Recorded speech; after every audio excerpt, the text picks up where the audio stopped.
breakfast show. I got a couple of more votes for our morning poll. So let me just tell Richard what they are. We've got Carol Guevara saying no. We got Miss Ingrid out in Tucson, Arizona, says absolutely not. I got Sexy San Fernando saying big fat no. That's it. All right, so our poll this morning was, do you agree, with Fitzgerald Hines that 70% of the country is against the unity required to fight crime? Of the voters, we had 19 people voting in the allotted time. That's 17 of you said no. You do not agree with him. 2 of you said yes. Of course, you can continue to vote on this poll throughout the day, through all programming, and we'll give you the final results on, tomorrow morning, which will be Wednesday. Yep, hump day.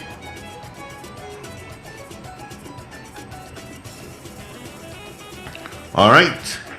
Thank you so much, Richie Rich. You believe my phone just crashed, but it's all right. And while AV was doing reading our newscast, I remember that former police officer who turned businessman that was murdered in his driveway at his home. Well, the TPS sent out a release that 2 gentlemen have been detained. I wouldn't call them gentlemen. I'm being kind. I'm trying to get out of my bad mood. And to this one who write in the message, I was wishing for 600. What utter nonsense you're talking? Who was wishing for 600? Apparently you can't make a commentary and then do twist it into some macabre, devious intention. Who would want 600 murders? I want no murders. But once you're following the narrative that they want you to follow, they put you in a particular category. Yeah. Because I'm a blind follower. Yep. So kudos to the TDPS in capturing those 2 gentlemen, both laborers. And I'm speaking of TTPS again. Another release from the TDPS. St. Thomas, hero motorcycle cop saves baby again. In what is described as a miraculous divine intervention, and calling PC Dorian Thomas has yet again saved another woman and her baby. This time it is an 18-year-old Brianna Alvarez of Grande and his 6-week-old baby girl.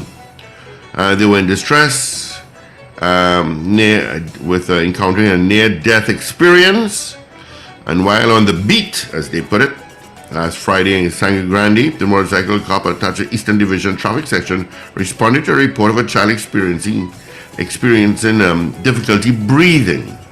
Upon arrival at the family's home, very emotional, overwhelmed, for looking on as the baby of his grandfather, held his granddaughter in his arms, struggling to breathe. PC Thomas further observed baby's face was blue. I'm just skimming through, it's kind of long. He was instructed to board the neighbor's car. PC Thomas directed the driver to put on the headlights and hazard lights to his motorcycle as he escorted the grandfather, mother, and baby safely to the Grande Hospital, where doctors and nurses instantly responded, stabilizing the child. Later on this afternoon, the mother and baby were discharged from hospital and doing well. So well done to you, Officer PC Darian Thomas. Well done. Looking for some good news, you know what I mean? So there you go. Where is he attached to? Eastern Division traffic section. There you go. Some good news there, guys. And they're stumped. All right, so we could probably open up your lines. Interestingly enough, just on a lighter note, my sister was telling me, and this is not a joke. I kid you not. Let me preface this by saying, this is not a joke. This really happened. In that my niece, of course, is in her final year her final year or so before she becomes a full-fledged doctor. So she's doing internship and stuff like that. And they had this patient, and the name of the patient, and the patient's name was spelled Hijkmno.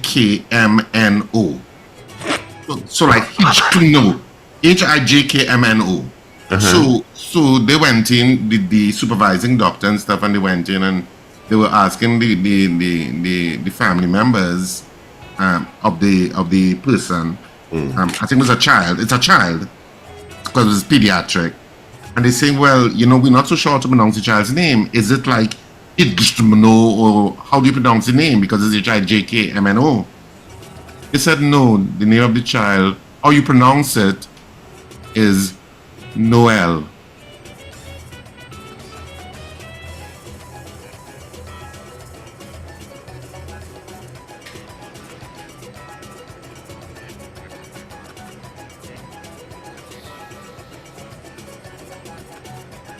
And they're like, what?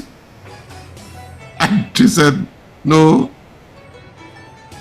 his name is Noel. That's how you pronounce it. So this is how you spell it, and this is how you pronounce it. So it's Noel. Noel. And it's spelled Hijkmno. Isn't that bizarre? And that is, I kid you not, the truth. I kid you not. Rest it there, Sam, inside. No, not there. Open the door. Morning, Sam. Just rest it right there. Next to Oh my God. Thursday. That is going to be done. That's fine. Right here. That's going to be dealt with big time today.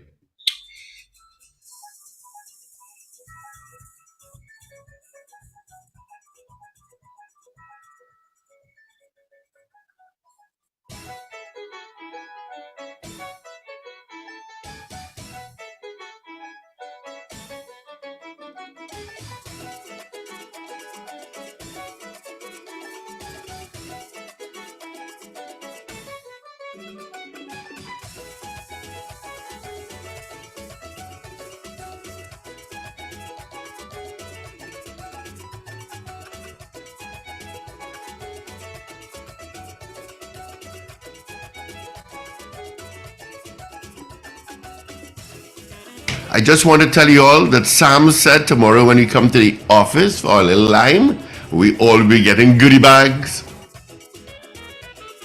And I know what the goodie bags are, so I'll definitely be here by the gate before it opens. I'm just saying. Yep, I'm just saying. All right.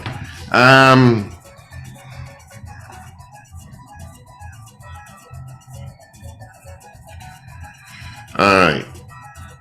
Let's no H. Let's go take some calls. Good morning. Hello, good morning. Good morning, LA. What's happening? You're not here yet? Yes, I reached you Sunday, boy. Oh, you came on Sunday. Did you have any turbulence in your flight? I see there were a couple of aircraft that had some serious turbulence. One over Cancun and one heading to Hawaii, about to land. Yeah, we stopped in Puerto Rico because the state has some bad weather, so we stopped in Puerto Rico. Which airline you came in? American? No, I came with JetBlue. And they stopped in Puerto Rico? Yeah, they stopped in Puerto Rico. But that was like the city that was bad weather, so that we stopped there. Stopped there for like 2 hours. Oh, really? Morning to Richard. Good morning to Richard. Good morning to Dr. Paul. Paul, don't let the upset you this morning, boy. Paul, is he there? Yeah, he's there somewhere. Dr. Paul? Pablo? You gonna need tea break or what? Richard, how you doing, sir? I am good, actually. Steve, I listened this morning, there, boy. I feel like you're reaching limit today, boy, Steve. Nah, I had to go outside. Let me tell you, I had to go outside and cool off for 5 minutes. Yeah, boy. And then, you know, funny thing, so I went out front and I looking outside. And a car pulled up with a young couple in the car. And they said, you know, we feel your pain basically, and we know what you mean, and I'm sure it's tough in your line of work to hear about all these different things. And I said, yes, it is, but I said, thanks for stopping, by the way. I didn't even ask them their names, but they said yes, that they feel they're actually thinking of leaving the country and in the process of going through the legal way manners and doing it, because they don't know, and they said the same thing that I said early on when I said that where is this country going to be in 5 years, and that's exactly what they thought, And then Paul said, why wait 5 years? And that's what she said. He said 5 years. She said, well, why wait? And so they decided, a young couple, I would think they're in the early 30s. And so sorry I didn't get your names, but thank you for listening. And yeah. Steve, I just listen to you guys. Steve, I listened this morning there, and I know you're well, but you reach a limit. I see you reach a limit this morning. I see that. I see you had to go and take a walk. It's take a lot for me to get upset. It takes a lot for me to get vexed. I'll take and take and take. I don't explode, but when I explode, you get where you get this morning. Because we can't be living this way and throwing the blame everywhere. Richard. Yeah. Yeah, that story when you see the minister say 70%. When you get that, we just come up with this figure, but you're just trying to pass blame to somebody else or something like that. But anyway, I'm happy to be home Christmas time, you know what I mean? So, you went for your doubles yet? I get to go out yet. But today's Tuesday, you reach Sunday, yeah? The whole of Monday at this morning. Were you in San Fernando? Yesterday I sleep whole day, boy. Whole day I sleep. Yeah, you travel for a whole day, so. Right. And then I stay up in the night to watch over the World Cup game in the night. So I end up staying without sleep after 3 o'clock in the morning. I watch the whole game. Actually, the most tracked flight yesterday on Flight Radar 24 was the Argentinian team heading to Buenos Aires. They took a direct flight, 14 hours. They went from Qatar to Rome, and then 14 hours from Rome straight to Buenos Aires. That's a long hell of a flight. It was the most tracked flight yesterday. It arrived at 1 o'clock our time. That flight landed 1 o'clock our time this morning. Paul, come back as yet? Paul. I'm right here. Right, LA calling for you, man. Dr. Paul, good morning. Don't let it upset you, boy. Don't let it upset me. I just like to challenge them. Yeah, we see. Once you don't fall into the classic syncofat narrative, there's jump on you, I ain't saying this because that I want to, I think that you're one of the most balanced person on. No, but you can't be balanced. You have to follow toe the line to them. If you don't toe the line and act like a sycophant, you have a problem with you. You have to act like a sycophant. Just toe the line.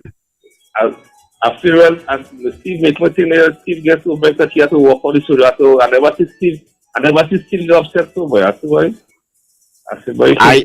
in the personal words, I wishing for 600. What utter stupidity. Well, I will craziness. Because anyway, guys, happy to be home. I hope to hear you guys come back to and listen. Be safe. Enjoy your Christmas, buddy. Yeah, we see you before you go. When you leaving? Next year? Yeah, I try to pass and look for you in the pet butler, boy. I try to pass and look for you there. You just be there every day? Yeah, in the evenings.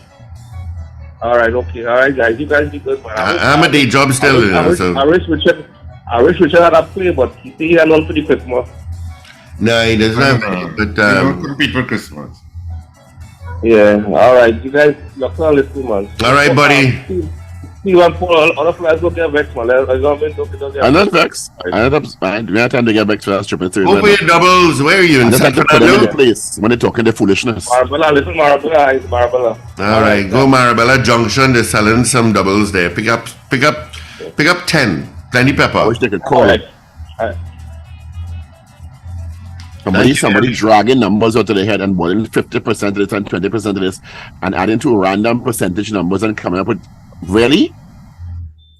I know I had 2 doubles in the cab. 50% of this. What? Based on what empirical data? You did a survey? We have a call. Good morning. Good morning. It might just be that he's intimating that the 30% of the population that is supporting them are PNM supporters. So that would line up roughly. But and this is Minister Hines. But and all PNM supporters falling behind him, and all non-PNM supporters are against it. That's the suggestion there. That is the fantasy. There's a fantasy in truth. I guess some people need I mean, when you're in a difficult situation, oftentimes people feel the need to have to rationalize things. No, to deflect responsibility.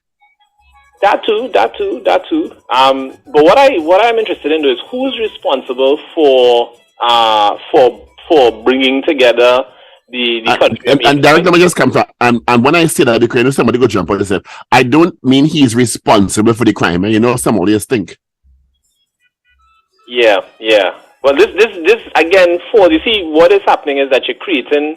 I mean, the way I see it is who is responsible for bridging the divide and bringing people together and forming that coalition to fight, to sort of pursue the fight against crime. Because in the way he stated it and the way you're going there, then you obviously would have those who, the people that talk about dog whistles, right? You'll have people who will automatically jump up and say, well, if you're not with him, then you're against him, obviously, and you had to be, X, Y, or Z grouping more or less. And that's what I'm already seeing. You're already seeing people, so these types of statement, that type of statement, I think, in my mind, is just divisive and is just part of the problem. This thing of 50% and then 20% are criminals. I don't know that 20% of the population of Trinidad and Tobago is criminal. No, and when you make these random statements for these and you're right, it's not a statistic, it's just a random number pulled out of the sky. I think there's no empirical evidence to support those numbers being bandied about. I think where those numbers came from is a lot lower and closer to the ground, I would say. Maybe about a meter or so, depending on how tall. They even try to justify the numbers. You will get up in trouble because it's a bad reference point.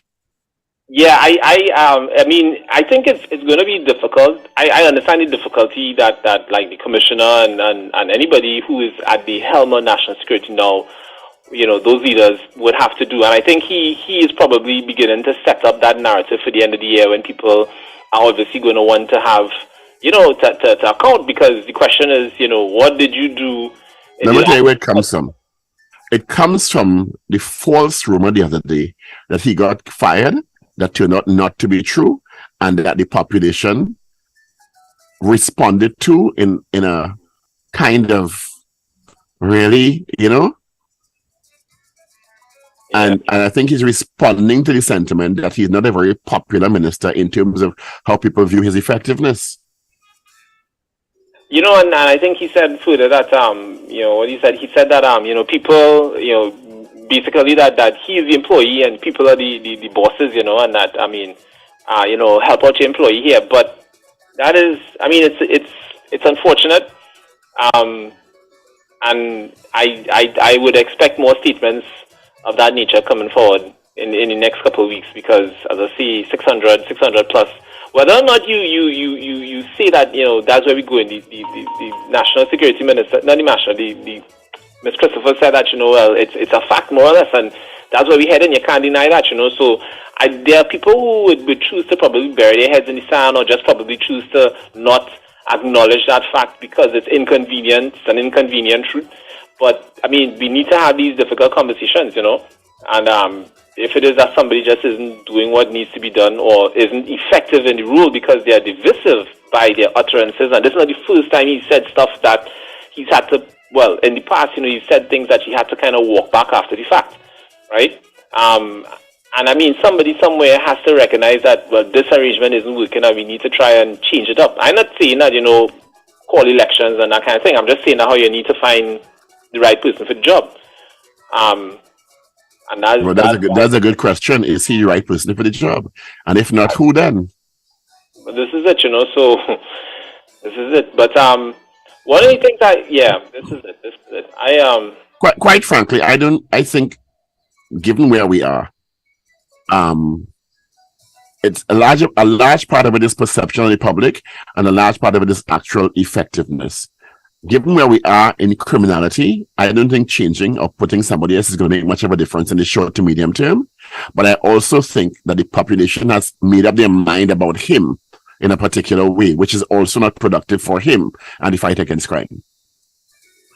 I would say that a lot of it depends on how you view what is your role in the fight against crime. And I think that his understanding of his role, which we know and we could make some statements or inferences about based on his statements, I think that is not the right fit for the role, because, and it comes back to when he said that, he is not responsible for making people feel safe in this country. And I mean, whether it was an off-the-cuff remark, whether it was whatever it was, and he's put himself in the position by making those statements.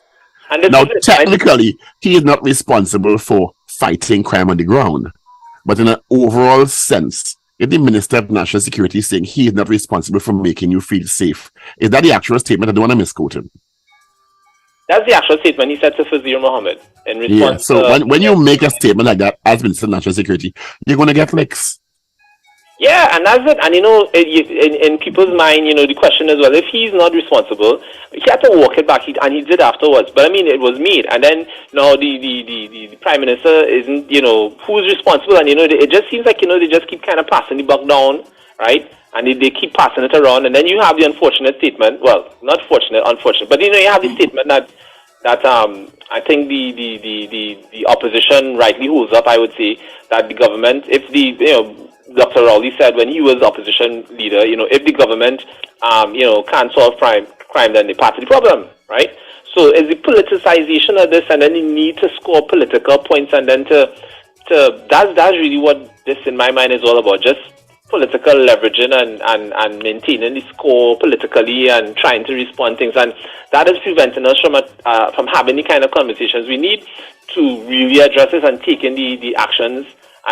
But think about it also, Derek, Richard, and Steve.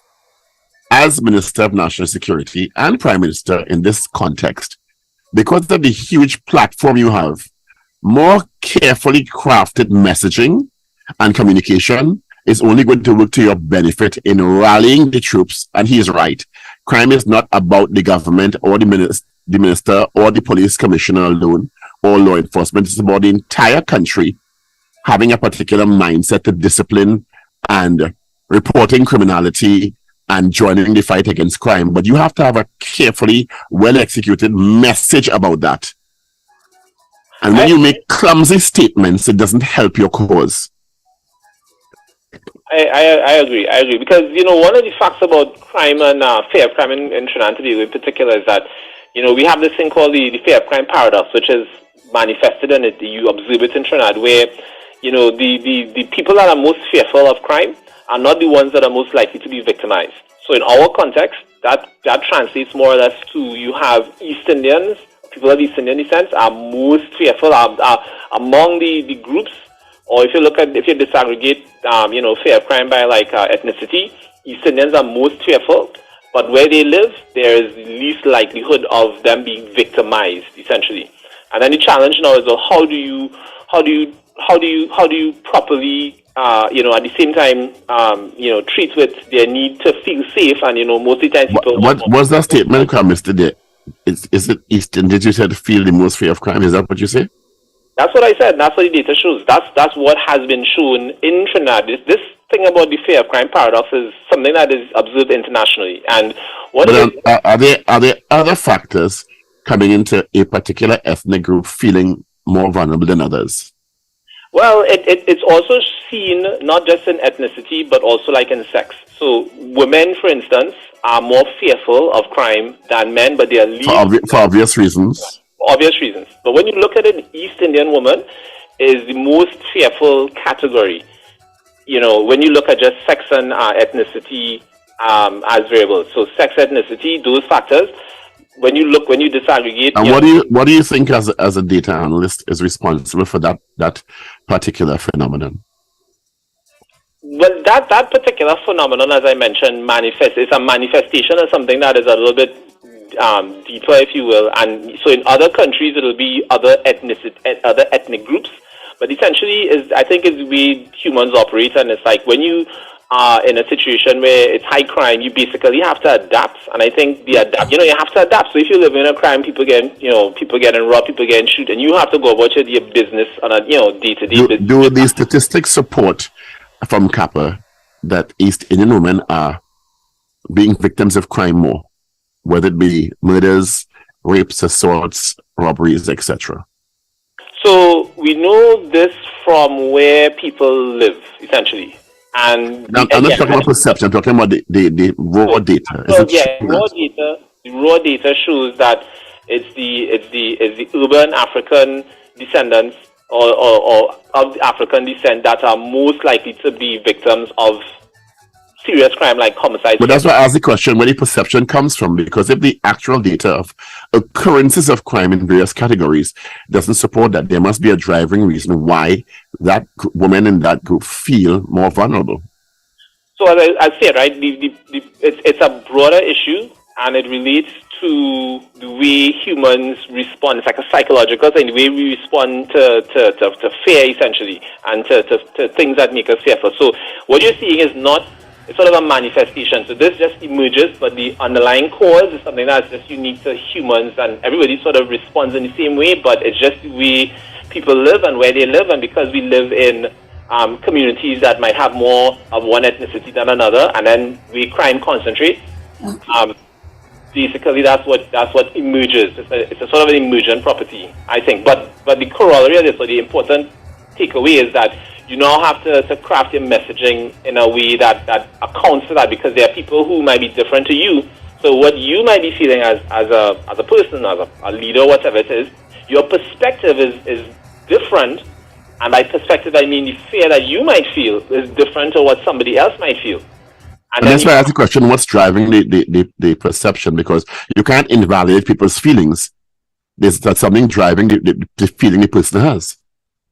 So yeah, and one of the things that you could look at this from both sides. So the ministers, the Prime Minister, for instance, is on record, as saying, and other ministers of national security, from their perspective, it's like there's a drop in crime somewhere, so we've done work, we're working hard, and then they say, well, people, and my people, the general public or the opposition is shifting the goalposts when they talk about fear of crime. So yeah, crime is down, but people still feeling, so the but is a problem, because they don't see it as a two sides of the same coin, but it's something that your opponents, political opponents, will just use against you to kind of continue to score. But it's a valid issue, and as I say, the dynamics of our political landscape is such that, this is a concern that one party have, and then the way that they would respond, and by they I mean the UNC, for instance, with respect to their crime fighting policies, they might more focus on making people feel safe, right? If you think of the comfort patrols, the community comfort patrols, and all of these other things, which a PNM administration has seen as not being necessary, because you have the state resource, you have the state organs of state, the police, the army, whatever, and they should be the ones that are doing this, and they shouldn't be spending unnecessary money towards, making people feel safe in the house then, because it's not sustainable, which I think is valid, both sides, but you need to have the conversations and recognize that people have these feelings, and the police are just caught in the middle, and they can't police and make people feel safe with the limited resources that they have at the same time. So a lot of it drives from what you see in the media, what you see, to the media. That's why Gary Griffith, I think, was so successful, because the way he spoke not toward, he wasn't speaking to, criminals or people that are criminally minded and stuff like that, calling people, cockroach and this and whatever he said. He was speaking to the people that are fearful. And then they looked at him and it's like, yeah, somebody understands us, somebody gets us. All right. Right. So that was it. I just wanted to say one thing to Richard. This HIJKMNO. It's actually a American Indian. It's an American Indian name from the tribe, and the reason why it's Noel is because HIJKMNO has no L in it.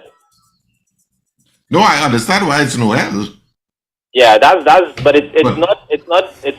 You see it from time to time. I encountered that a few years ago. It was pretty interesting. It's just the way they name things, so it's more of a literal interpretation of a name as opposed to phonetic.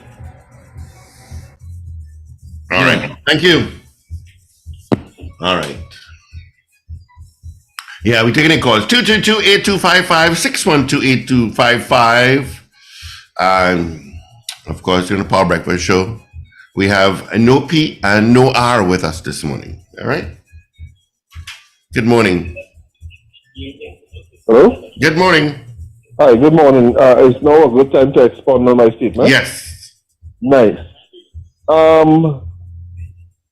Here's the 50% that the commissioner, that the minister is talking about, and I hear it being echoed by Superintendent Alexander and all these different heads of police. So, like they have one group meeting that they all brainwash each other into thinking the same thing.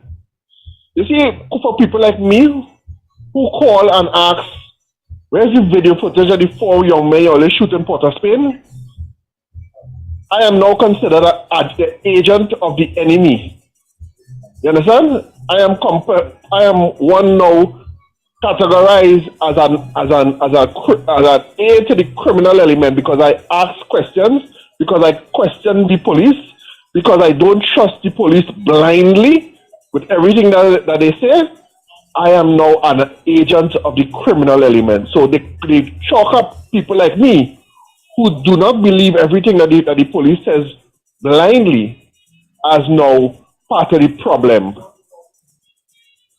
So that's where they get the 50% from. Anybody who questions the police is now part of the problem. And that's a dangerous road to go down when you put everybody who just asks a question, who just don't want to believe everything you're saying as an agent of the enemy. Okay? So that's I hear you. So you're thinking it's a liberal interpretation of once you question anything, you correct. think, yeah. Correct. Right? I would ask the question, with the video that you promised, with the investigation, what is the result of the investigation that you said would have taken 3 months? And all the videos that you see from Port of Spain that have nobody have a video footage of the shooting at all. You see the man, your poor young man was shooting at all here. Well, and the media not asking a question either. I'm holding the media accountable for this too. Nobody. And when you ask, or the last time we asked the commissioner the question, because they actually understand that the news cycle is so filled up with stuff every 3 to 4 days that people forget. But you're right, the media has a responsibility to ask the question. But when you ask the question, because we have on occasion asked the commissioner that question, all we get is the investigation is ongoing. That's all we get. Yeah. But the commissioner guaranteed that the investigation should take 3 months.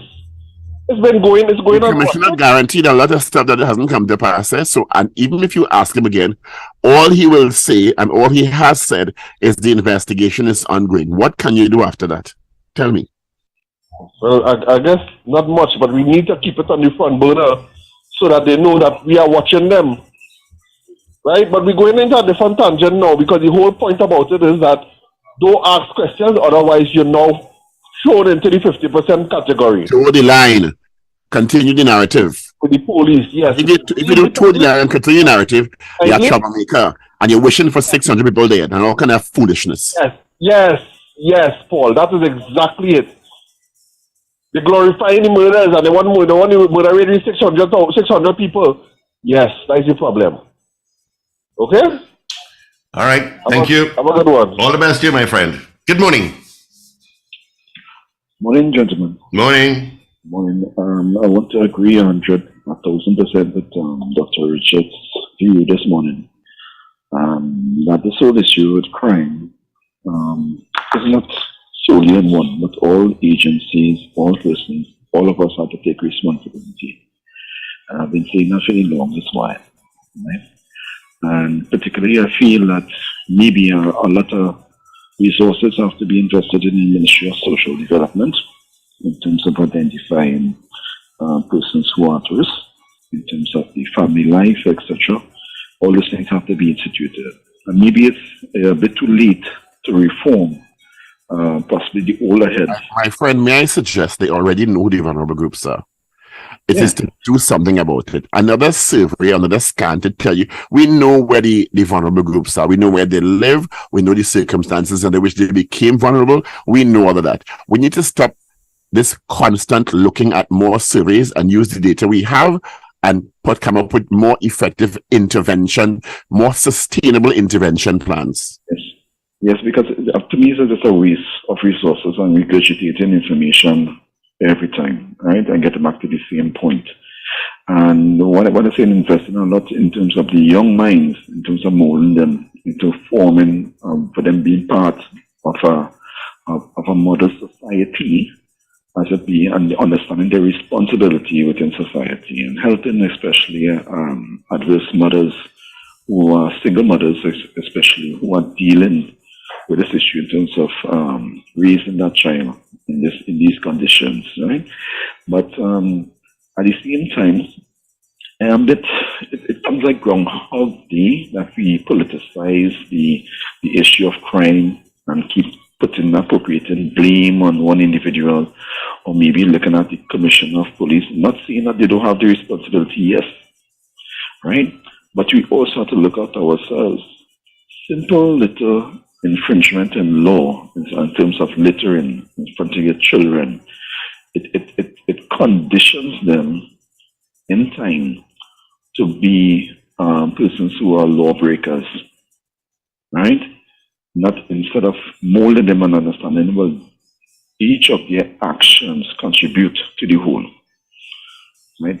And more emphasis should be made on that. I grew up in a time where we had Ricky Tiki and with Auntie K and, Sesame Street, and all the message at that point of time, even though you were particularly conscious of it, was conditioning you to behave in a particular direction.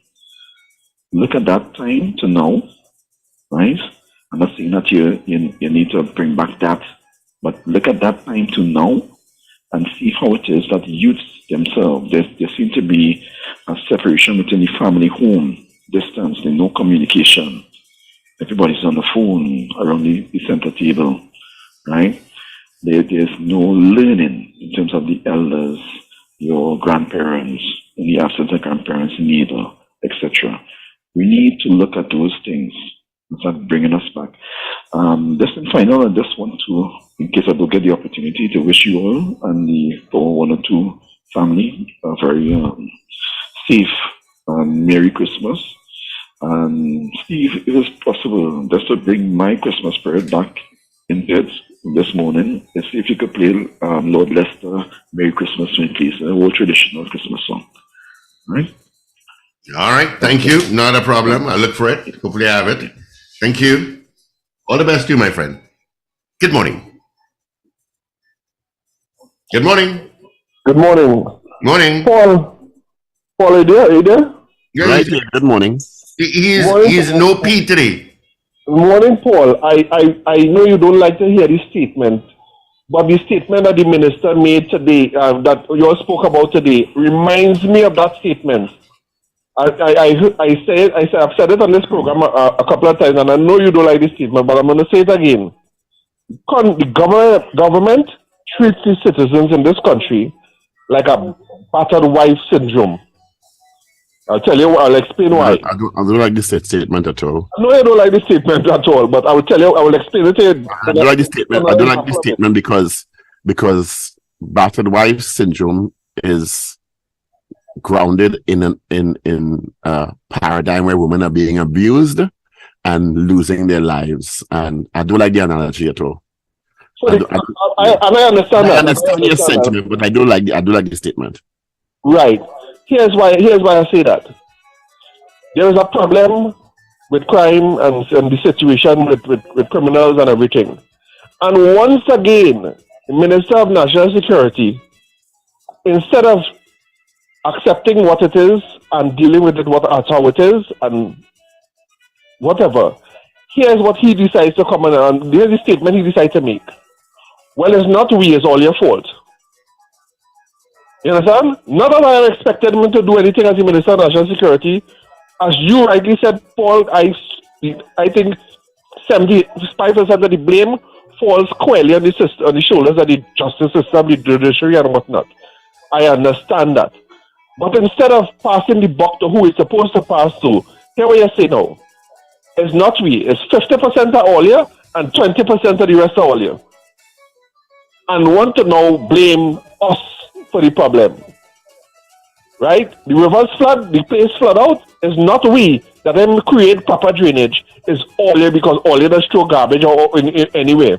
I have no problem with that, But if and when crime goes down for 3 and 4 months, don't jump on and say it's my strategies and my policies that did it. It's we then. That is the inconsistency I can't handle. Correct.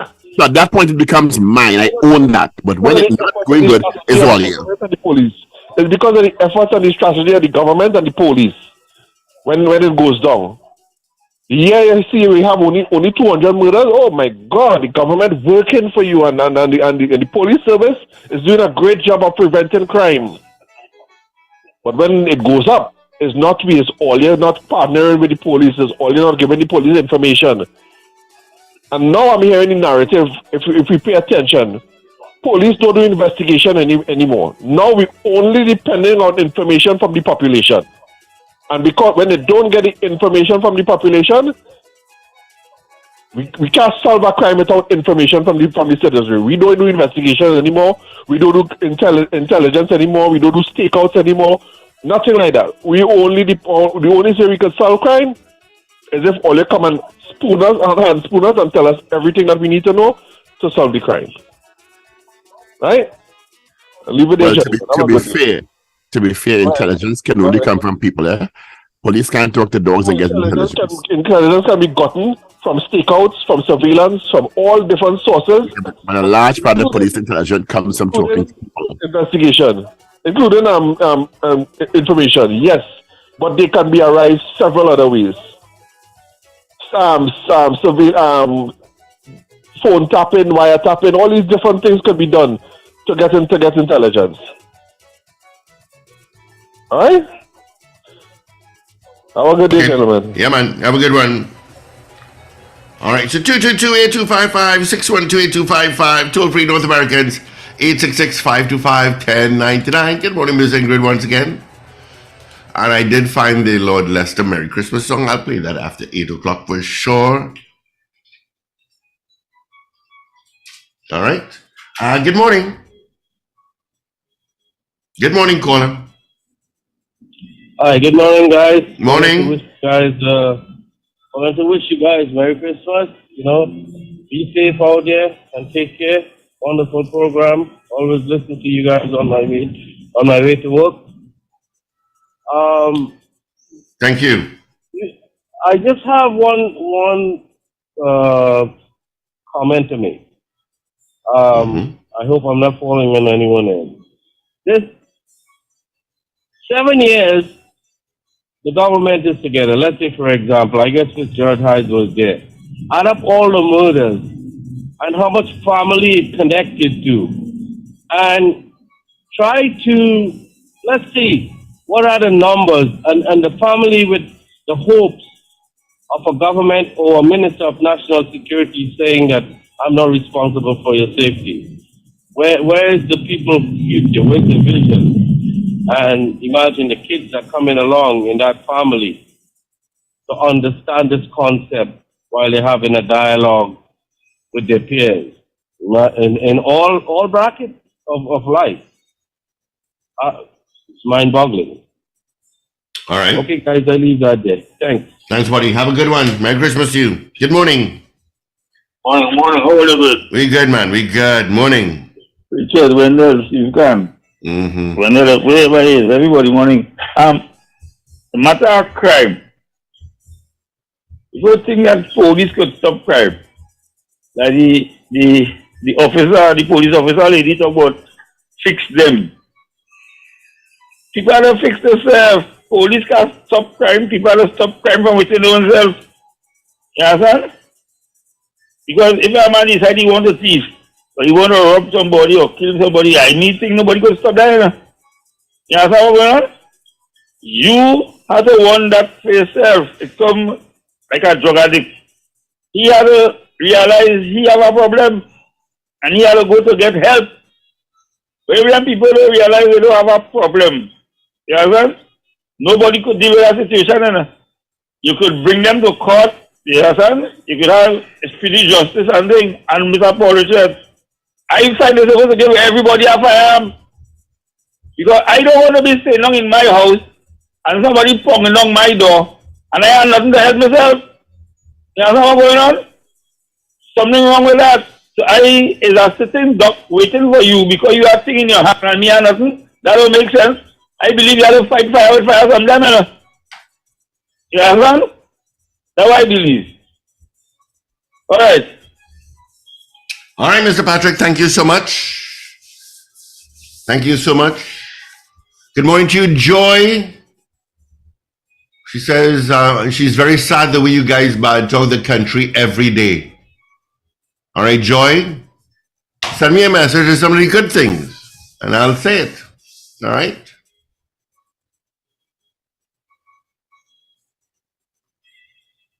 We just have a minute and a half, if you should be here by now, to get into our news brief, all courtesy Champlain Auto Services.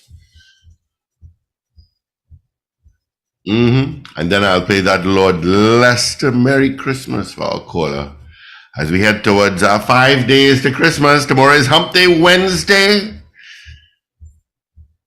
Little gatherings are happening here and there, which is good. Just be careful wherever you are. Know your surroundings. Be on the alert.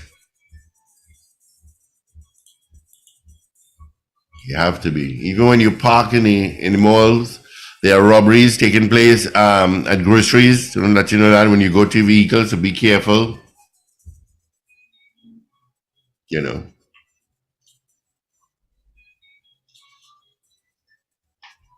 All right. Joy has not messaged me if any positivity is yet. I'm waiting on you, Joy. You always have something to say. So go ahead. The floor is yours. Yeah, so we're still taking your calls. We're still taking your calls as we wait for. We head up towards 7 o'clock. We'll continue to take calls in the 8 o'clock hour. And don't forget our morning poll. Do you agree with the Minister of National Security, Fitzgerald Hines, that 70% of the country is against the unity required to fight crime? All right.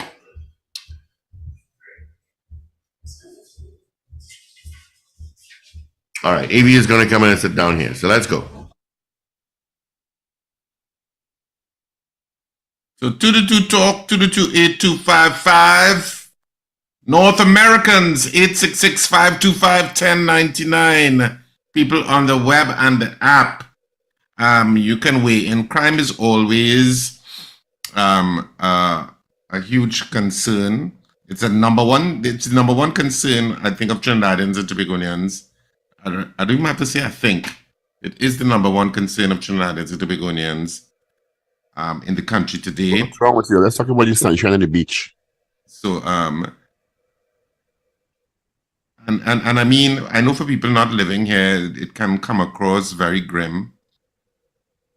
Does not mean we don't go about our lives and enjoy life.